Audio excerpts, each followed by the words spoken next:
यता मासु पनि थप्न मिल्ने डिनर गर्दै रमाइलो कल्चरल डान्स एकचोटि चाहिँ खाना खान यता अवश्य जानु होला। आज फाइनली हामी पुग्यौं 160 वर्ष पुरानो दरबारमा रहेको भोजन गृह इन दिल्ली बजार। सोशल मिडियामा एकदम भाइरल भएको भोजन गृह चाहिँ एउटा लिभिङ हेरिटेज भन्छु म। नेपालीपन झल्किने एम्बियन्स, खाने थालदेखि ग्लास सबैमा नेपालीपन। जाने बित्तिकै वेलकम ड्रिङ्कमा हाम्रो ट्रेडिसनल नेवारी ऐला सर्भ हुन्छ। नेपाली कागजमा मेन्यु देख्नुहुन्छ।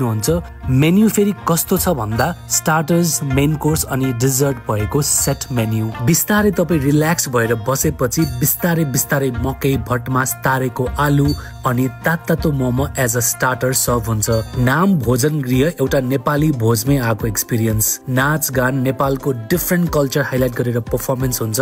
तपाईँ आफ्नो परिवार नत्र बाहिरबाट कोही साथी आएको छ भने यता चाहिँ पक्का लानुहोस्। मेन कोर्समा नेपाली थाली, सादा भुजा, झानेको मासको दाल, ग्रीन लिफ फ्राई, मिस मास तरकारी, मौसमी तरकारी, खसीको मासु अनि कुखुराको मासु, यो सब थालीमै आउँछ। स्टाफहरूको बवाल सर्भिस, यताको माहौल नै एउटा सेलिब्रेसन जस्तो। कल्चरल सो चाहिँ बेलुका 7 बजे एभ्रीडे हुन्छ।